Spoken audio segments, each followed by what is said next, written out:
Voltei.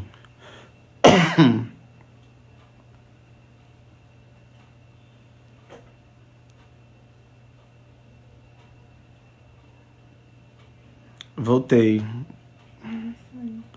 Vamos lá, gente. Vamos entrando.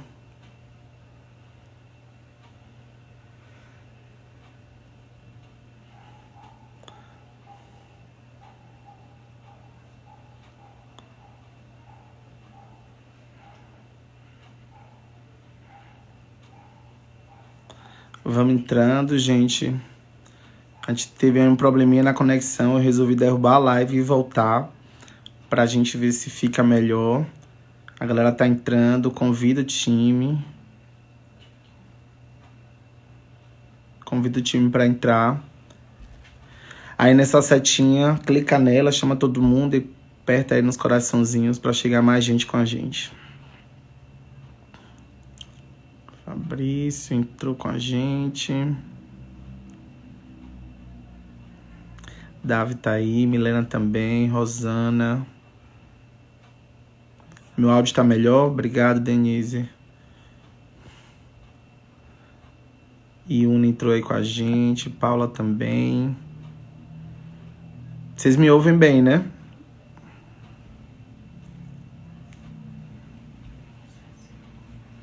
Que bom. Rosana, vê com a Ariane se tá tudo certinho lá com a conexão dela. Priscila chegou, Cristal também. Iuna aí que participou ontem com a gente, numa live maravilhosa. Thaís entrou.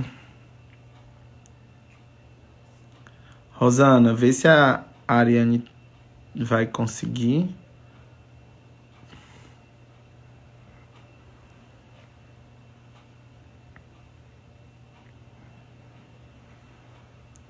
Vocês me ouvem bem?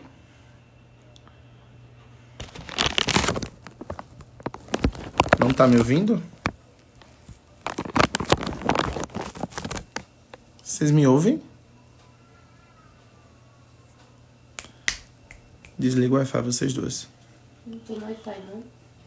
Fabrício disse que tá ouvindo perfeitamente. Luiz também. Caio, a Dilma também disse que tá ouvindo tranquilo. Iuna também. Então tá todo mundo me ouvindo aqui, eu acho. Rosana, você tá na live? Por favor, vê se a Ariane tá tudo certo lá com a conexão dela, se ela vai conseguir entrar. Pra gente dar sequência.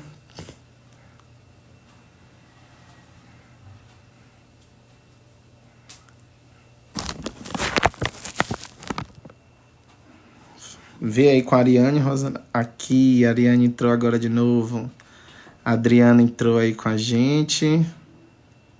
Aqui, Ariane, vamos lá. Ítali Brasiliana entrou. Tia Alice. Oi, Ariane. Aí, conseguimos. Que bom, deu tudo certo. São coisas da internet, né? Para fazer a gente perder um pouquinho o eixo, mas a gente volta. Volta. Com certeza. Ariane, primeiro eu queria dizer muito obrigado, viu? É uma honra ter você aqui com a gente na Elo. Como eu estava falando pro pessoal, essa semana a gente comemora no dia 28 de junho, né? O Dia Internacional do Orgulho LGBTQIA+. E aí é importante trazer nomes que estão fazendo a diferença aqui na Bahia, nessa causa, nessa luta, e principalmente na luta trans. E aí a gente queria trazer pessoas importantes para falar, pessoas que têm conhecimento da causa e que atuam de maneira muito incisiva aqui no cenário baiano e, por que não, nacional, né? Então eu vou deixar você se apresentar. Eu já falei para a galera chamar os contatos aí, né? Aperta nessa setinha aí do lado, chama todo mundo, aperta nos coraçãozinhos também para ter um bocado de like e o Instagram entender que a gente tá bombando aí na live com a Ariane. E é isso, já me apresentei, eu sou João Gomes, eu sou psicólogo, trabalho como business partner hoje na organização, trabalho também com os temas de diversidade dentro da organização, e por isso que esse tema é tão importante para mim e tão relevante. Então, queria primeiro que você começasse se apresentando, falando um pouquinho quem é a Ariane, como é que a Ariane chega aqui hoje com a gente. Então, eu sou Primeiramente, eu queria agradecer pelo convite. Vocês me ouvem bem? Eu estou o retorno do áudio. Tá um pouquinho falhado, não sei se você tá de fone ou não. Eu consigo... Deixa eu tentar. Pronto. Colocar aí que a Ariane é linda, ela é maravilhosa. Vamos ver. Com a gente também. Agora melhora um pouco? Muito melhor, Ariane. Muito melhor. Então, vamos seguir assim. Vamos lá. Eu queria agradecer, primeiramente, pelo convite, dizer que para mim é uma honra muito grande. Ah, piorou? É isso, gente? Piorou o áudio com fone? Não, É isso que eu estou fazendo? o retorno para mim tá melhor, você com fone. As pessoas estão falando áudio robótico. Como é que tá robótico? Assim, com fone? Ou assim? Gente, vamos tentar sem o fone. Se ficar melhor com o fone, a gente coloca depois então, tá? Piorou? Eu acho que tá com delay. Tá ruim? É melhor com o fone então, né? Vou abaixar um pouquinho o áudio aqui. Com o fone tá melhor. Com o fone tá melhor, então. E se ficar melhor com o fone, a gente coloca depois então, tá? Com o fone tá melhor. Então tá, vou botar o fone. Tá. É assim, gente. Acompanha ao vivo. É ao vivo. Vamos lá. Alguém, gente falando. Tá aparecendo a torcida do Bahia com vitória. Tem gente falando com fone, outras com fone. Delay. E aí, gente? E agora, como é que tá? Acho que tá melhor. Melhor ou pior? Fala a forma melhor para eu seguir. Com fone ou sem? Com fone ou sem fone. Para mim, Ariane, o seu retorno fica ótimo com o fone. Fica bem melhor. Mas para as pessoas também, como é que tá legal? Vamos ver. A Drica botou aí que melhorou. Ari, abaixa um pouquinho o teu som. Agora melhorou muito, tá ótimo. Tá bom assim. Eu acho que é com fone mesmo. Que agora? Melhor. Vamos. Abaixei um pouco. Com fone. Então, eu queria agradecer pelo convite, dizer que para mim é uma honra, de fato, muito grande estar aqui, porque precisamos dessa visibilidade positiva para com a população LGBT, né? Eu sempre costumo dizer, em todos os espaços que eu frequento, em canais de mídias, abertas ou fechadas, que uma visibilidade negativa a gente já tem, já é histórico essa visibilidade negativa. Então, o que eu busco, através da minha inserção, enquanto psicóloga, enquanto mulher trans nos espaços, é contribuir para essa visibilidade. Então, estou muito feliz mesmo de estar aqui, sobretudo por estar com um colega, né, de profissão, que é importante sempre traçar essa discussão de transexualidade, de travestilidade dentro da psicologia. Afinal de contas, eu sou psicóloga e, para além disso, há toda uma discussão já que o Conselho Federal de Psicologia vem abarcando com as nossas populações. Então, me interessa muito esse debate com colegas da profissão. Ontem ainda estava assistindo a live de Una com a colega, né, do Ela, e eu comentei lá que uma das áreas, se não a pior, né, a que tem mais dificuldade ainda para inserção para a população LGBT, é a psicologia organizacional e do trabalho. E a gente sabe que isso envolve todo o que é realmente desejado para essa especificidade. Às vezes a própria empresa de psicologia quer requerer que as pessoas sejam diversas nos espaços, mas ficam sem saber como lidar com essa diversidade a partir do que o outro vai pensar, né? A empresa vai aceitar, eu vou fazer essa seleção, esse recrutamento com essa pessoa para trabalhar onde? Então, às vezes eu percebo que tem colegas dentro da profissão, queria começar por aqui, que tem esse desejo, né, de nos incluir, mas por ele só não basta. Então, uma live como essa aqui, ela tem uma importância muito grande, porque os seguidores da Elo, né, que são profissionais de psicologia, que eu estou vendo aqui os comentários, tem muitas psicólogas e psicólogos, importa receber essa mensagem, sabe? De que estamos vivas, né? De que estamos resistindo, de que importa trabalho, emprego e renda, e de que sem emprego e renda, né? Sem um emprego no trabalho formal, nós não somos dignas. Não há uma dignidade quando somos só impostos para a prostituição. A prostituição tem que ser uma opção, não uma obrigação. Então eu começo trazendo já esses gatilhos para guiar nossa conversa. A gente vai retomar alguns desses gatilhos depois. E aí, como você já falou da psicologia, eu queria abrir com a primeira pergunta, que é... Queria primeiro entender da sua trajetória na faculdade, né? Não sei, assim, em que momento exatamente você fez a transição, se já na faculdade ou se antes de entrar na faculdade. E a gente tem estereótipo, assim, da psicologia como um público muito aberto, um público que aceita muito a diversidade, mas a gente sabe que no dia a dia não é tão bem assim, né? Então, eu queria saber, assim, as dificuldades que você encontrou na faculdade, os preconceitos velados da instituição e dos colegas de trabalho, obviamente, e se o seu processo de transição foi durante a trajetória da faculdade ou se foi antes e como isso impactou, né? Então, essa sua pergunta ela é muito interessante e demonstra que você se propõe a fazer o que todas e todos nós devemos fazer enquanto psicólogos, que é considerar a subjetividade das pessoas trans.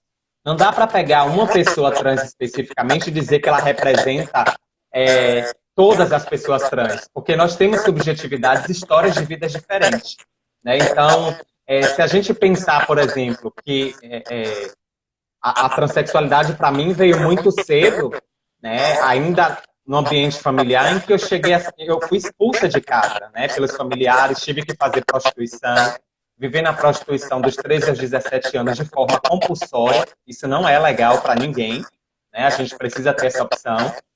E entro na universidade enquanto essa mulher. E isso vai impactar, sim, na forma, inclusive no impacto emocional, na carga emocional, de estar o tempo inteiro lutando para se autoafirmar enquanto tal. Então, muito me admirou, muito me assustou estar dentro de uma universidade, dentro da faculdade, em que colegas de profissões falavam, eu não tenho obrigação de lidar com isso, porque a gente precisa reconhecer o nosso limite enquanto psicólogo. E eu sempre pautava as discussões no sentido, mas reconhecer o limite de quê? O limite fala muito mais de você do que de mim, meu querido. Minha querida, fala de você, fala que você precisa trabalhar essas questões. Né? Porque a gente tende a generalizar essa coisa do limite. Né? E o limite não é para paralisar as nossas atuações. E ele não pode ser utilizado como uma forma de compactuar com a transfobia que existe. Então, assim, impactou muito a forma dessa transição ser muito cedo, porque foi essa transição que me expulsou, né, do ambiente familiar. Foi essa transição que fez e faz até hoje eu passar pelo repúdio que acontece na sociedade, que é com esses corpos femininos, né? Foi essa transição que eu aprendi também na prostituição. Eu preciso te dizer que a minha referência, e tenho um orgulho disso, isso é uma das coisas que a prostituição me trouxe como aprendizado, foi o ser travesti. O ser travesti que eu aprendi na prostituição foi ser essa mulher autorrealizada através do corpo, das modificações corporais. Então, eu iniciei de forma compulsória a utilização de hormônios femininos e por conta própria. Não tínhamos ainda, na época, ambulatório trans, hoje já tem. Então, já tem pessoas trans que já estão nesse caminhar aí. Então, quando eu falo de subjetividade, é porque não dá para igual. Hoje a gente vê muito, João, pessoas trans também transitando dentro da universidade. Por isso que sua pergunta trouxe bem nisso, né? Sua transição foi antes ou depois ou durante? Porque é de fato isso. Há uma multiplicidade de pessoas trans, inclusive que para algumas não envolvem a questão da modificação corporal. Né? Tem pessoas que eu já vi estereótipo, o fenótipo mesmo da pessoa masculino dizer eu sou uma mulher, porque eu me vejo enquanto mulher. Então as coisas têm avançado de uma forma, de uma resistência tamanha, que eu posso te dizer, na mesma intensidade que o conservadorismo também avança. Então há uma discussão aí muito ampla sobre isso, mas isso impactou muito sobre questões de sobrevivência mesmo no ambiente com colegas de profissão, né? Porque a questão do banheiro, que banheiro deveria entrar naquele momento? Então, eu sempre me identifiquei como mulher, entrava no banheiro feminino, mas colegas de profissão estudantes fizeram baixa assinada na época para eu não entrar, porque se referia a um homem dentro do banheiro feminino, né? Então eu lembro também que tinha o curso era junto com o curso de educação física, era sempre chacota no corredor quando passava até a sala. Então não tinha pessoas trans formadas ainda, principalmente em Salvador, mulheres trans. Afinal de contas, eu me tornei a primeira mulher trans psicóloga, né, de Salvador. E aí foi interessante quando você fala dessa coisa da transição, se foi antes, durante ou depois, porque quando eu chego no espaço, no conselho de psicologia para fazer, né, o meu cadastro de psicóloga, enfim, eu recebo a notícia de que teve uma mulher trans no estado da Bahia, já teve uma mulher trans no estado da Bahia que transicionou depois. Ou seja, era uma pessoa, né, se identificava exatamente e fez essa transição depois, inclusive na carteira de profissão. Então, por isso eu não sou a da Bahia, né? Isso. Mas isso também fala muito, não por uma questão de orgulho e de reverberar ego, mas para a gente pensar nessas questões de subjetividade mesmo, de como o andar da carruagem foi acontecendo e novas configurações de ser trans foram aparecendo. Então, claro que isso impactou na questão do banheiro, impactou na questão de ter que ficar me defendendo o tempo inteiro, de uma solidão na sala de aula, em que pessoas não queriam estudar, trabalhar, fazer trabalhos comigo. Só que eu acredito que eu dei a volta por cima, eu sempre tive um impulso muito grande de dar a volta por cima do preconceito, que foi tentar dar o melhor de mim. Não é ser melhor para os outros, mas é ser melhor que eu mesma poderia dar para mim. Então eu procurei estudar, né? O tapa na cara que eu acredito que eu dei foi justamente ganhar o certificado na formatura como melhor aluna. Então a turma teve que aceitar essa pessoa chamada pela coordenadora do curso, segurar um certificado de honra ao mérito, não porque é bonitinho ou boazinha, mas porque tirou as melhores notas, né? E ainda depois vem a discussão e a mídia apontar ser a primeira mulher trans pelo registro do Conselho Regional de Psicologia. Então, para mim, tem tudo a ver falar essa live em um mês como orgulho LGBT, porque trajetórias como essa de resistência, que não é só a minha, a gente sabe que tem outras pessoas trans também, que passam por poucas e boas para tentar sobreviver dentro desse sistema, merecem, sim. Merecem um destaque, merecem um destaque, inclusive, para nos fortalecer, porque viver o tempo inteiro lutando contra uma onda muito conservadora não é fácil, né? Não dá para romantizar também isso. Falar é tudo bem, tá tudo, né, maravilhoso, não. E à medida que eu vou entrando em espaços de poder e decisão, hoje eu estou na Defensoria Pública do Estado da Bahia, trabalhando na especializada de Direitos Humanos. Hoje eu estou no mestrado em Estudos Étnicos e Africanos. Então, tudo isso é espaços que eu vou conseguindo com muita luta. É espaço de poder em que eu preciso estar o tempo inteiro brigando por respeito, brigando... E nós, enquanto psicólogos e psicólogos, né, vocês que estão aí me assistindo também, devem entender a carga emocional que isso traz. E ainda somos culpabilizadas por muitas vezes sermos agressivas, por muitas vezes sermos tristes, né? Não fique triste não pensa nisso não liga não, né? Segue sua vida. Quando, na verdade, o seguir nossa vida depende muito mais de uma compreensão social de deixar a gente seguir. Sim. Então, a gente está lutando hoje pelo direito. Se você perguntar, Ari, quais são os direitos que vocês lutam? Que o movimento social de travestis tem lutado, né? Até hoje. Eu falo os mesmos direitos. Direito à vida, direito ao nome, direito à saúde, direito ao trabalho, ou seja, os direitos básicos. Então, há um impacto muito grande nesses corpos que mostram quem são, sabe, João?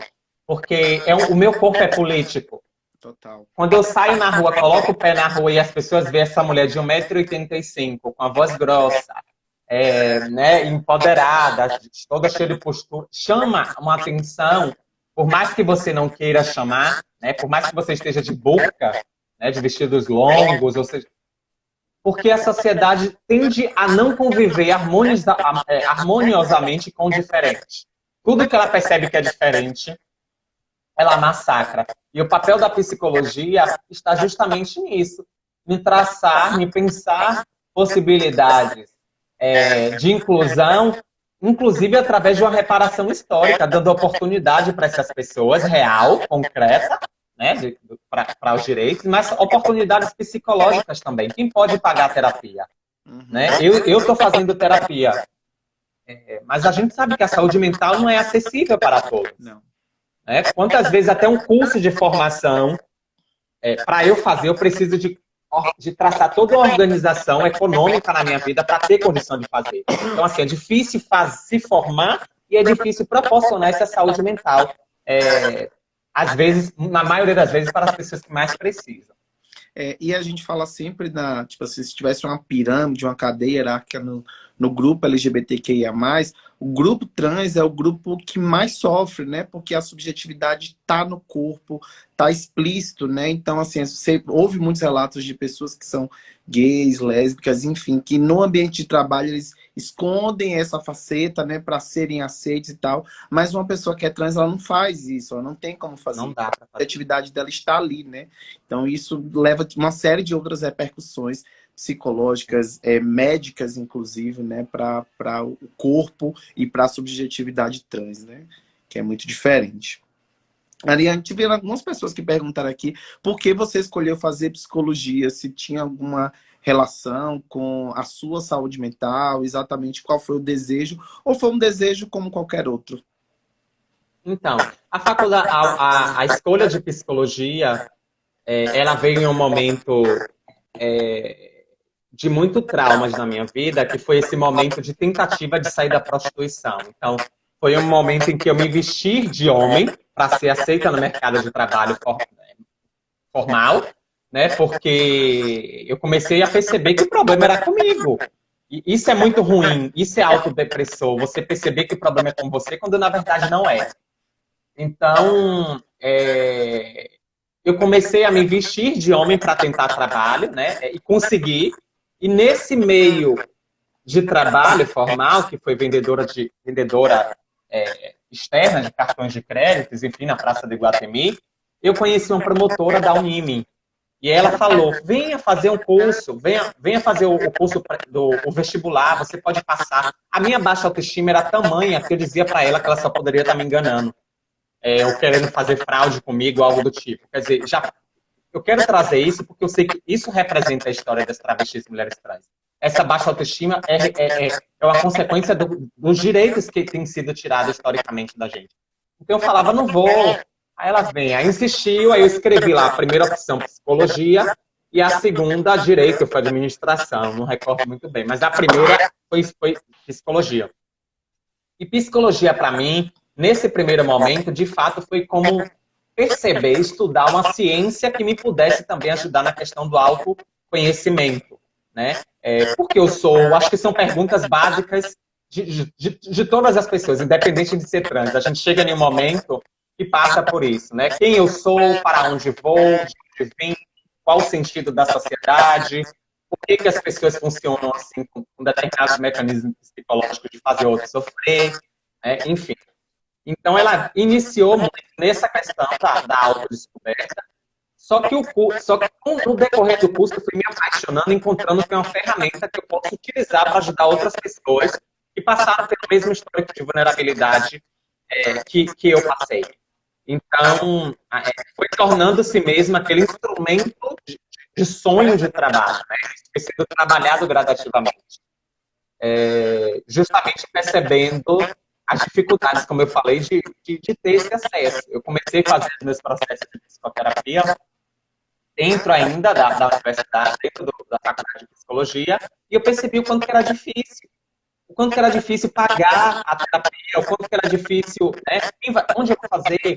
E aquela coisa de fazer social, então de sempre conversar com o terapeuta para ganhar, negociar um valor para tentar. Então, isso foi me empoderando, me dando vontade de lutar, ainda mais que conseguir o meu espaço enquanto tal, dentro da profissão. Entendi. Ariane, hoje você falou que está na Defensoria Pública, né, trabalhando. Eu queria saber um pouquinho, assim, de sua trajetória agora dentro da psicologia, né, quais rumos você tomou. E eu vi também no seu Instagram que você está como pré-candidata, né, a vereadora. Queria que você falasse aí um pouquinho de quais serão as suas batalhas aí daqui para frente. Ai, então, é, essa caminhada de tentar estar em sociedade o tempo inteiro, como eu acabei trazendo aqui, ela vem desde muito cedo na minha vida, né? Então, chegou o momento, a psicologia, ela me empodera, inclusive, a me aceitar e lutar por ser a mulher que sou. Então, é através da psicologia que eu começo os meus primeiros estágios, sendo a mulher que sou, sem precisar me vestir de homem, para poder estar nesses espaços. Então, consegui meu primeiro estágio na IBCM, Instituição Beneficente Conceição Macedo, a ONG que cuida de crianças e famílias que convivem com o vírus do HIV/AIDS. Ali foi a primeira porta de entrada. Depois eu fui crescendo, entrando, trabalhei no CETAD, né, com pessoas no Centro de Estudos e Terapias de Abuso de Álcool e Outras Drogas, na UFBA. Depois eu fui para a Defensoria Pública, enquanto estagiária de gênero e diversidade, porque essa relação com a psicologia me mostrou que a psicologia ainda estava muito ortodoxa e que eu precisava de um curso como de gênero e diversidade para me embasar politicamente dessa luta. Porque tudo que eu falava, as pessoas falavam, mas isso é o que ela acha. Isso é coisa da cabeça dela. Então eu falei, não, vou precisar de um curso para me teorizar com isso. E aí eu fui para a UFBA, que é onde eu estou agora, fazendo essa segunda graduação de gênero e diversidade, entrei na defensoria enquanto estagiária de gênero e diversidade, fui contratada, estou como analista técnico na especializada de direitos humanos. E só um parênteses, Então, Ariane, enquanto as pessoas trans precisam validar o seu discurso, né? Se fosse um homem cis, hétero, branco, provavelmente ele não precisaria de um curso para validar o discurso dele, né? não Algumas coisas precisa. são muito mais difíceis. Exatamente, é isso. Quando você fala assim, como que essa sua luta, né, nessa sua trajetória de psicologia até estar pré-candidata a vereadora, eu posso te dizer que a luta é essa. É também de estar precisando se autoafirmar o tempo inteiro. E mostrar que você tem possibilidade, que você é talentosa, que você tem possibilidade de trabalhar muito mais do que o outro o tempo inteiro, sendo que, na verdade, quando você é uma pessoa cis, né, ou seja, uma pessoa que não é trans, heterossexual, ninguém é exigido para você essa competência porque ela já é dada como normal. Então isso sempre me instigou muito a lutar. Então a minha luta, ela vem muito dessa trajetória de vida. Então estar pré-candidata a vereadora é colocar em pauta todo esse histórico de exclusão, que não é por mim, por ser uma mulher trans, mas um histórico de exclusão que ocorre para com as mulheres, né? É um ódio ao feminino, um repúdio ao feminino, porque ao mesmo tempo que desejam nossos corpos, nos matam, né? E a gente vê isso com mulheres cis e mulheres trans. Obviamente que com as mulheres trans e travestis de uma forma mais vulnerabilizada, porque eles sabem que matar não vai dar em nada, né? E a gente vê toda essa luta por políticas. Então, meus projetos, enquanto que eu penso enquanto pré-candidata, primeiramente, entrar dentro da estrutura. Eu acho que isso é para já. Quando a mulher vê que outra está dentro de um espaço de poder, ela passa a saber que ali também é o lugar dela, né? Então, acho que esse é o primeiro momento mesmo de luta.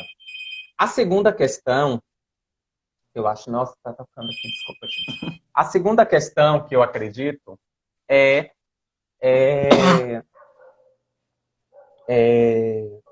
acreditar na questão do protagonismo, né? Não dá para você lutar por questões trans e travestis sem colocar elas dentro desse espaço. Então, perpassa por essa questão também de possibilidade de você estar dentro da estrutura e movê-la, né? Não dá para você acreditar que a gente está cansada, por exemplo, de estar voltando, acreditando em pessoas cis, né? Aliadas, e a gente sabe que tem muita galera legal aí ajudando, mas ela não perpassa por essas questões, então elas não sabem, né? Não são, mulheres, muitas até compactuam, entende? Mas, no geral, há uma dificuldade muito grande, entende? Então, isso me move para essas questões de luta. Ariane, teve uma pergunta aqui, casa muito com a pergunta que eu ia falar, porque assim, hoje a gente já tem na faculdade, né, cotas para pessoas trans. Na UFPA, se eu não me engano, a gente já tem essas cotas. E eu fico pensando assim, como você acha que o governo e as empresas conseguem criar políticas ou estrutura para a inclusão das pessoas? Você acha que, por exemplo, a cota para pessoas trans em empresas seria um caminho? Você acha que a gente tem que criar outras estruturas, outras formas de fazer essas pessoas acessarem o espaço, já que de forma natural as pessoas não estão acessando, não estão tendo essa oportunidade? Sim, as cotas são importantes porque elas demonstram uma responsabilidade social das empresas. Por exemplo, o RH de psicologia é, é interessante, para além das cotas, pensar em selos, tipo pactos da diversidade, posso falar assim. Né? Então, dialogar com empresas, porque não adianta vocês fazerem cotas específicas sem mexer, sem tentar contribuir e mexer na estrutura. Porque cotas por cotas já existe. Já existe, por exemplo, dentro das universidades, e a galera continua, muitas ainda, sobrevivendo com a bolsa de mestrado, por exemplo. Entende? Então, isso não muda, não garante por si só a questão da cota, a possibilidade de inclusão para mulheres trans e travestis. Sim, sim. E que outras estruturas você acha que seria possível, né? Se criar, que outras políticas você acha que seria possível criar além das cotas, né? Para que as empresas tivessem essa responsabilidade? Ou você acha que, enfim, as empresas. Qual é a responsabilidade, né, entre empresa e governo, vamos dizer, Sim. para que esse público tenha mais acesso? Então, a primeira coisa é fazer o dever de casa. Eu percebo que as pessoas não fazem esse dever de casa quando, por exemplo, para além de criar cotas, não contratam de fato pessoas trans. A gente não vê pessoas, eu sou a única na defensoria, a gente não vê pessoas trans trabalhando dentro desses espaços. Né? Então, Uhum. criar essas possibilidades.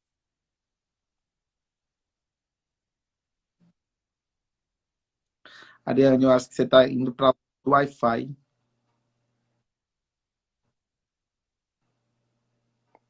Alô?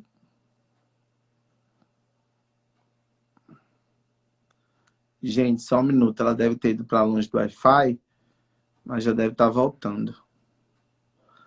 O telefone dela estava lá tocando, acho que ela teve que atender.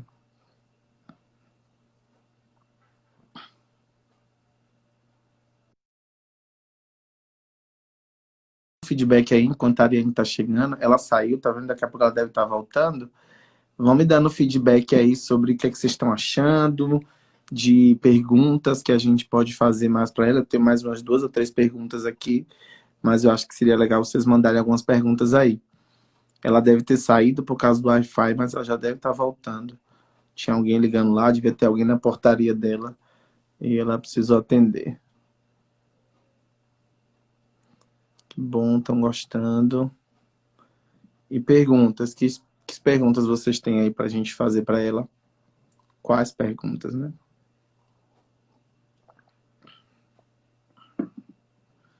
Oi, Elis, tudo bom? O Marcelo, tudo bom? Obrigado, Dri. Que bom que vocês estão gostando, gente. Olha, a Ariane tá aqui com a gente, a Sô também.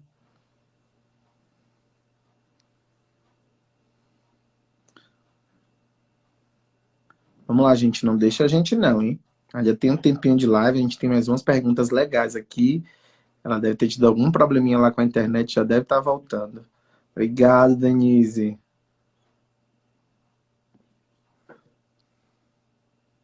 S. Lopes também. Gente, quem ainda não me segue nas redes sociais, por favor, Roberto João 87. Sigam a Ariane também. E sigam a Elo, né? Que é a consultoria que está promovendo essa série de lives aí. E isso é importante. Falar um pouquinho assim, enquanto a Ariane está voltando, só de como é o processo de diversidade, né, nas grandes empresas. Muitas empresas aí têm programas de diversidade, né? E a gente sabe que tem uma série de aspectos da diversidade, vamos dizer assim. Então, a gente tem o programa de PCDs, que geralmente é por uma cota, e a gente tem os outros programas que, na verdade, são programas de fortalecimento do público e de inserção desse público. Então, a gente fala de inserção do público de mulheres, né, dentro da empresa. Você ainda tem muitas empresas que têm um público masculino alto, e aí a gente precisa mesclar esse público. Então, tem empresas que estão trabalhando nessa frente, trabalhando com as frentes do público LGBTQIA+, que é super importante. A gente tem nas grandes organizações pessoas que não têm a oportunidade de ser... Ó, a Ariane está voltando, né? De serem quem elas são e de expressar toda a sua subjetividade. Então, esse programa também, isso também é trabalhado dentro da organização para que a gente dê segurança psicológica às pessoas. Oi, Ariane, eu imagino que Tá ruim a conexão. Tá ruim, imaginei. mas tá rolando, né, o debate. Peço desculpa Tá aí. super rolando, o povo tá adorando. Deixa eu voltar contigo, Sim. que é uma coisa que eu queria te perguntar, que eu acho super Sim, importante. sobre a questão das cotas, né? Isso. É como eu te falei, não basta apenas cotas, tem que ter ações práticas. Por exemplo, contratação de mão de obra de pessoas trans, pensar em um rol de contratação, né? Tem que fazer X contratação, a nossa empresa pode abrir uma vaga para as pessoas trans. Agora, sim, às vezes contratar por contratar não funciona, porque somos expulsas de casa, como eu falei na minha história aqui, muito cedo. Uhum. Então, às vezes, fica difícil a contratação quando a gente não tem condições para trabalhar. Ou seja, não temos escolaridade. Né? Eu sei que eu sou uma exceção, sou poucas no mundo. Né? Não represento a realidade que é nua e crua. Eu lutei muito para sair, agradeço muito minha mãe por ter conseguido estar hoje na condição que estou. Mas ainda continua a luta. Então, não basta a contratação. Tem que contratar, mas tem que possibilitar capacitação, tanto para funcionários internos, né, da empresa, dos espaços, trazer mesmo esse ambiente de diversidade. Porque o que acontece? Contrata, quando o LGBT entra, principalmente quando é travesti ou mulher trans, sai depois, porque não aguenta a pressão. Então, sai. Quantas vezes... Os meus empregos foram sempre assim, depois que eu saí da prostituição, né? Eu comecei a colocar os meus currículos, fui contratada a me vestir de homem, mas depois eu saía, porque eles começavam a perceber que era, na verdade, uma mulher trans. Eu não conseguia mentir muito tempo. Então, isso é um problema. Ou seja, as empresas não estão ainda abertas a acolher pessoas trans e travestis. Né? Quando se é gay, e se esse gay for heteronormativo, ou seja, se estiver bem dentro da caixinha, se não falar fino, se não rebolar, se não tiver todo o trejeito feminino, por isso que eu digo que o repúdio é o feminino, e por isso que e posso te dizer que sou feminista, porque eu perceber que essa luta de gênero, ela vem antes de tudo, né? Vem antes de, exatamente, até dentro da própria raça negra, a gente vê também essa desigualdade de gênero entre as próprias, independente das raças, né? Então, para mim, o gênero sempre veio antes, eu sempre trouxe isso, teórico e por histórias de vida também. Então, eu acho que o tripé mesmo da coisa é contratação, capacitação, né? E pactuação. Quando eu falo de pactuação, é pactuar em redes. Tentar pensar 2, 3 empresas, por exemplo, que possam traçar essa possibilidade, que cole com a Elo,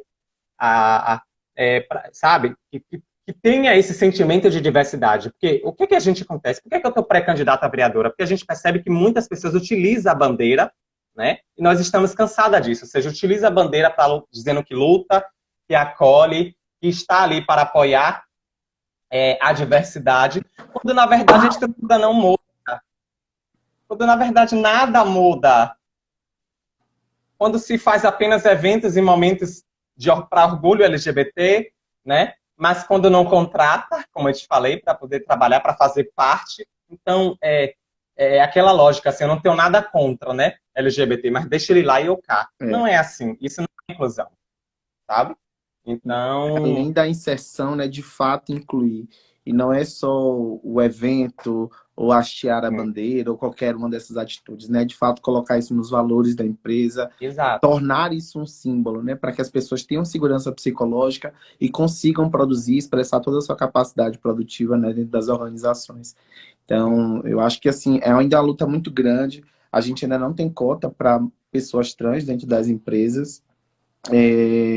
A gente ainda tem uma dificuldade aí com a utilização do nome social em algumas Uhum. organizações, o que é também um absurdo.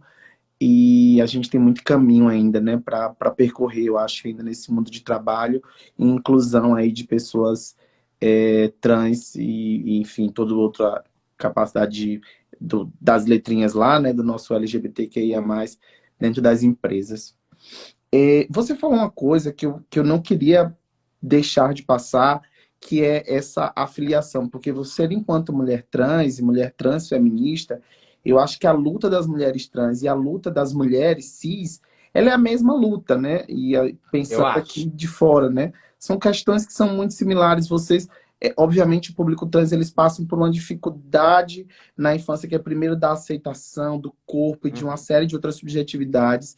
E na fase Uhum. adulta, a luta é a luta da mulher trans, ela se assemelha muito à luta da mulher cis.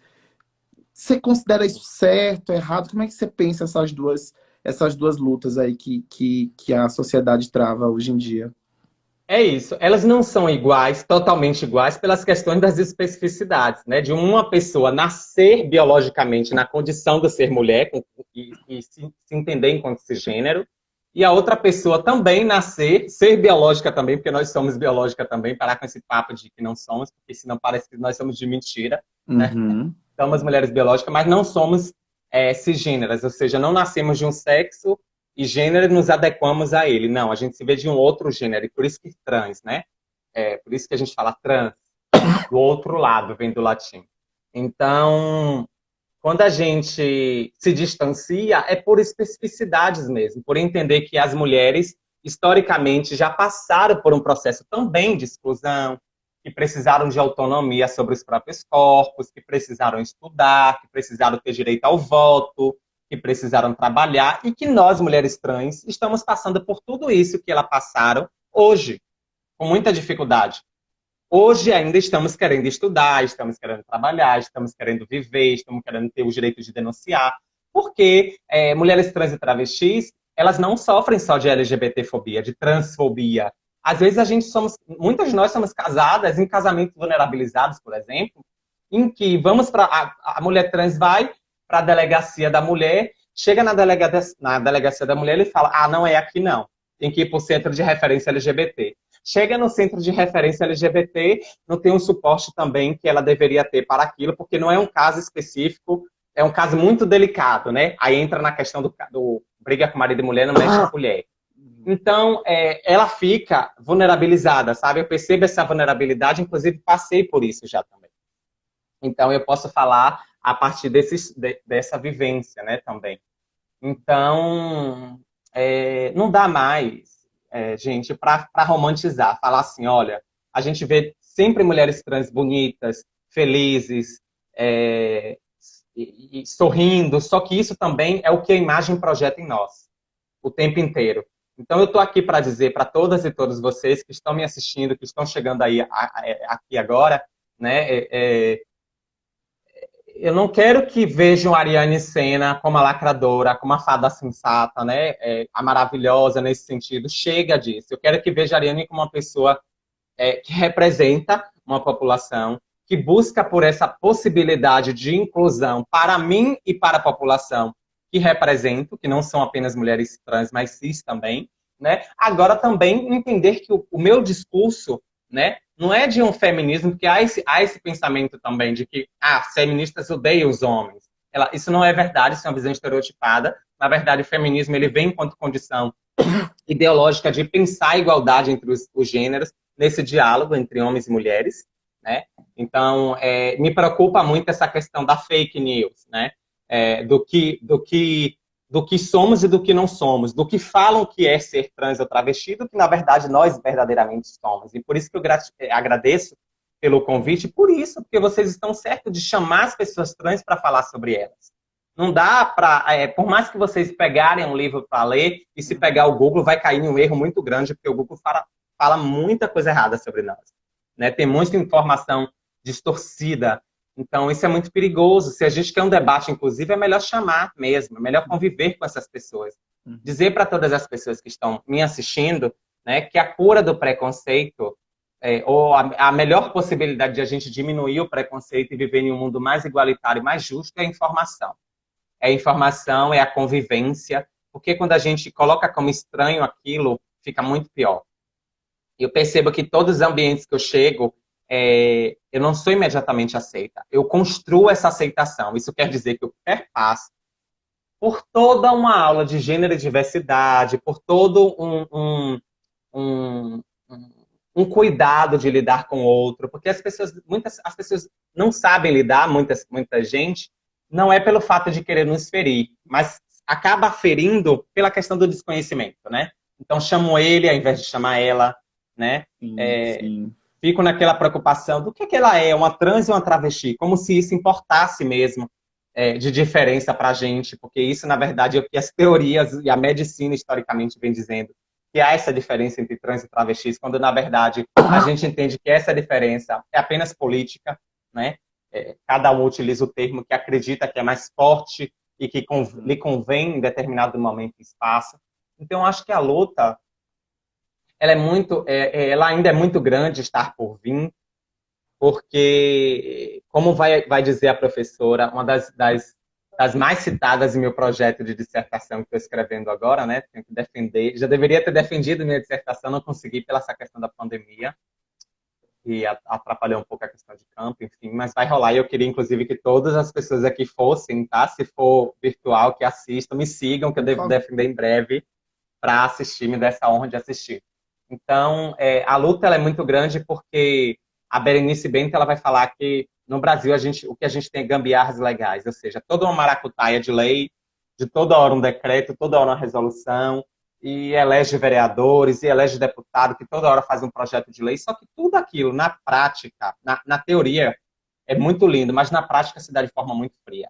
Então a gente conseguiu, eu preciso falar sobre isso, a gente conseguiu direitos específicos para a população LGBT, que a gente pode falar agora no Orgulho LGBT como possibilidades de avanço, que eu posso trazer como marco. O casamento entre pessoas do mesmo sexo, em 2011, quando o STF reconhece. Depois a gente pode falar da questão da retificação de nome e gênero para as pessoas trans, ou seja, nós temos o direito de mudar o nome sem precisar de fazer a cirurgia de redesignação sexual, né, que antes era uma obrigação isso. A minha transição de retificação foi assim, eu precisei provar que eu era trans através de laudo psicológico, psiquiátrico, caixa de hormônio, enfim. E hoje a gente não passa mais por essas questões, mas ainda passa por outras. Então, o que é que eu quero dizer? Temos essas conquistas, direito ao nome, direito a pessoas homossexuais casarem. Eu posso falar homossexuais, porque me parece que ficou muito legal, muito bacana, para pessoas homossexuais e brancas e de classe médias, enfim, casam. Porque quem não estiver ainda compactuando com esse padrão heteronormativo, continua encontrando dificuldade para poder realizar. Eu preciso pontuar isso, né? Não dá para a gente também trabalhar mais com o discurso de população LGBT sem pensar nas interseccionalidades. Sim, né? Sem pensar nesses recortes que passam pelas nossas vidas. Então, para além disso, tivemos a questão da criminalização da LGBTfobia. Ai, que mar, eu vejo tanta gente comemorando isso, só que na prática, eu posso te falar também, né, que eu não sei, ainda não percebi a eficácia disso. Porque a gente continua vendo, todo dia eu vejo uma morte, uma tentativa de assassinato, por exemplo, de uma travesti transexual no Brasil, né? Pensa na carga emocional que a gente vai ficando em toda hora receber a notícia no WhatsApp de uma morta. Mortas de crimes de crueldade, tá? Que eu tô falando, como desfiguração do órgão genital, do rosto, que aí a gente percebe também uma ordem de mecanismo psicológico, né? Que é aquela coisa assim de dizer, esse corpo não pertence a esse órgão genital ou esse órgão não pertence a esse rosto bonitinho. Então vai lá e desfigura. E aí a gente vive nesse país que criminalizou a LGBTfobia e também que disse que nós podemos doar sangue agora, né? Então houve, e a gente vê uma comemoração, mas na prática também, quem passa por esse processo na colheita de doações do sangue são novamente as pessoas homossexuais, gay, LGBTs normativos, que estejam dentro do padrão e que mintam muitas vezes, ou que omitam sua sexualidade. Porque se uma travesti chega né? E eu já vi denúncias de travestis que me marcaram no Facebook apontando sobre isso, eles inventam e descartam sangue, né? Diz que não é necessário, que precisa estar em observação. Então, o que eu quero chamar a atenção disso? Que precisamos ser pessimistas? Não, não é isso que eu quero dizer. Eu estou falando que há os avanços, mas que a luta é grande, que a luta continua, que a gente não se acomode nessas representações políticas existentes até então, em tudo que a gente tem até então, que o estar pré-candidato a vereadora, e tomara mesmo que eu seja, que eu tenha essa oportunidade de estar, para poder pensar isso, sabe? Pensar em empregabilidade para as pessoas trans e travestis, pensar mecanismos de combate à violência reais, mecanismos reais de combate à violência doméstica e familiar. E quando eu falo de pensar em mecanismo, é pensar, inclusive, na rede existente hoje para mulheres, que é muito fragilizada. Se a gente for pensar, as próprias DEANs, as delegacias de atendimento às mulheres, chegar nela já é um trabalho muito grande. E eu tô te falando também porque eu já precisei ir quando tive um relacionamento abusivo e que fui agredida. Então, os caminhos de você chegar, né, até o Engenho Velho, até o subúrbio, até as dificuldades da rua é um caminho de desistência. É incrível. Eu pensei em desistir várias vezes, né? E eu não desisti porque na época eu fui acompanhada por agente do Estado. Então, quando eu falo de estrutura, é isso, né? Para chegar ainda dentro da delegacia e ser agredida novamente por homem. Porque quando eu fui recebida, fui recebida por homens. Sim. Né? Fui recebida por homens para novamente relatar todo o abuso, toda a dificuldade sofrida. É mais uma agressão. Uhum. A gente sabe que naquele momento de vulnerabilidade que acabamos de ser agredida por uma figura masculina, a gente vê o homem e projeta aquele sofrimento automaticamente. Afinal de contas, o trauma foi recente, né? Às vezes por 24 horas, 48 horas, enfim. Então, quando eu falo de estrutura, é isso, sabe? Não é pra gente, não é te dizer, falar de pessimismo, mas dizer assim, ó, ou a gente vai precisar mudar, no sentido de mudar, de pensar novas estruturas, de levar nossa voz mesmo para dentro dos espaços, ou a situação tende a ficar muito pior do que já está. Porque o ódio que estamos vivendo atualmente, ele é tamanho que ele tem colocado para fora os bichos que as pessoas têm dentro de si.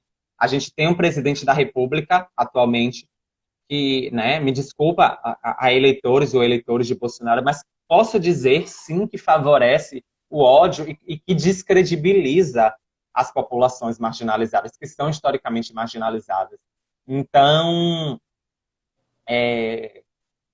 uma eleição que foi ganhada à base de fake news, isso me preocupa muito, porque a fake news, ela, né, a relatora, a presidenta do PSB, que é o partido que eu faço parte, que é a Lídice da Mata, ela é relatora da comissão de fake news. Então, acho que a luta é essa. A gente precisa avançar, mas as coisas não estão fáceis porque a gente precisa estar o tempo inteiro, a gente nem consegue respirar.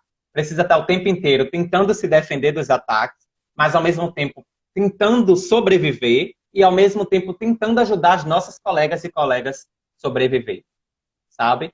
Então, para quem está me assistindo, nos assistindo, eu faço um apelo muito grande, um apelo mesmo, no sentido de dizer assim, em um país que a gente está vivendo, em um momento que a gente está vivendo de ódio, sabe? De ódio, de extermínio à população. A gente vê as pessoas apanharem, morrerem só por ser quem são.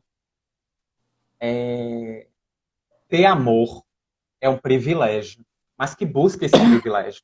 Né? A gente sabe que esse ódio ele é estimulado o tempo inteiro, mas a gente precisa, eu acho que pandemia e todas as dificuldades que a gente está vivenciando, política, né, socioeconômica, é só para nos mostrar que o amor, né, que a gente precisa amar as pessoas e respeitar as pessoas como elas são.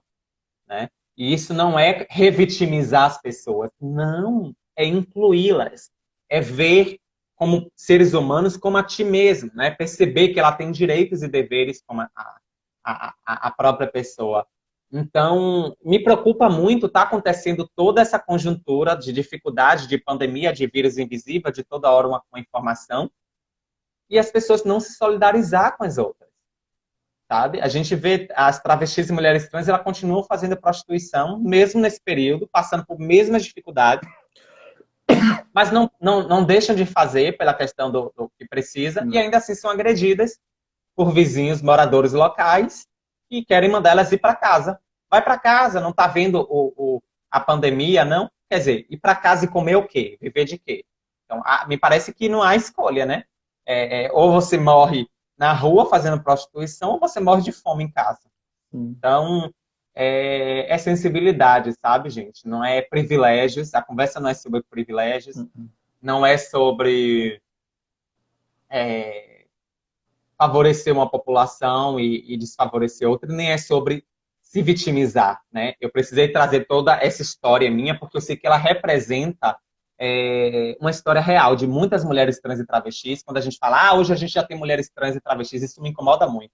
Dentro da universidade, dentro dos espaços de poder, e a que está ali na prostituição é porque quer, quando não é verdade. Não existe. Elas não estão porque querem, elas estão porque não houve possibilidade de reinserção social. Algumas querem estar na prostituição, mas muitas não querem. Muitas pararam de estudar porque não tiveram condições de estudar. Não houve essa reinserção social que travestis e transexuais estão ocupando as universidades. Isso é mentira. A gente percebe muitas pessoas trans e travestis que nasceram dentro da universidade, como você bem colocou, né, da questão da transição. Transicionou quando? Antes, depois ou durante, né? Porque isso importa. Então a gente percebe esse nascimento trans. Eu fui reaprender o que é ser travesti, o que é ser mulher trans, que não envolve modificações corporais, que é só a maneira como a gente se imagina, como pensa, dentro da universidade. Porque a minha realidade me ensinou, olha, mulher trans e travesti é aquela que bota silicone, né? Aquela que transforma o seu corpo, que não tem assim. Exatamente. Né? E hoje eu sou, e não me arrependo, hoje eu sou uma mulher que fiz o meu corpo, tenho o meu corpo, né, realizado de acordo e adequado com o meu gênero. Passei por hormônios femininos, vi que os hormônios não estavam satisfazendo, pulei para o silicone industrial, tenho silicone industriais no quadris. Mas silicone é muito perigoso, Ariane. É muito perigoso. Só que nós, enquanto psicólogos e psicólogos, temos que pensar, né, ao invés de criminalizar a prática do silicone industrial, por exemplo, é pensar na possibilidade de saúde mental, né, e de inclusão de saúde para que a gente não coloque silicone. A saúde dá conta dos nossos corpos, né? A gente consegue fazer essa modificação corpórea pela saúde ainda, né? A gente tem mulheres trans e travestis que fazem vaquinha para colocar próteses de silicone, por exemplo, né? Estão fazendo vaquinha, pedindo ajuda desesperadamente na internet para realizar esse sonho. Então, é um sonho. E cada uma luta como pode, consegue como pode, até que o Estado não dê conta, né? Então, juntei meu dinheiro, coloquei as próteses do silicone nos seios, depois eu disse, olha, esse quadril não tá tão legal. Ariane, quero um corpo mais definido. Deixa eu só te interromper, a gente vai cair em 2 minutos. Eu queria muito te agradecer pela participação, assim, foi muito enriquecedor. A gente vai deixar a live salva aí durante as 24 horas que puder, ou no Instagram, mas a gente tem 1 minuto e 50. Eu queria que você só finalizasse, falasse pelo qual partido você vai sair, para as pessoas te seguirem na rede, enfim, fazer um fechamento aí com esses 1 minuto e meio que a gente tem, para que a gente encerre com chave de ouro. Obrigada, arrasou, isso é importante. Para quem chegou agora, gente, eu sou Ariane Sena, sou mulher trans, psicóloga, estou mestrando em estudos étnicos e africanos pela UFB, pré-candidata a vereadora de Salvador pelo PSB. Me sigam nas redes sociais, conheçam as minhas propostas e projetos, né, que vai vir muitas novidades por aí. E é isso, obrigada pela oportunidade, dê oportunidade para pessoas trans e travestis, mas para todas aquelas que não se encaixam na normatividade da vida, tá bom? Muito obrigado você, Ariane. Conte com a gente sempre que precisar. Pessoal, sigam a Elo, me sigam nas redes sociais, sigam a Ariane e, por favor, apoiem a causa e vamos fazer desse mundo um mundo mais inclusivo, um mundo mais diverso, que a gente só tem a ganhar com isso tudo. Obrigado a todos pela participação e sempre estejam aqui com a gente, viu? Fiquem por perto. Obrigado, Ariane. Até mais. Até a próxima. Tchau. Foi incrível. Obrigada. Obrigado a vocês. Tchau, gente. Até mais. Tchau.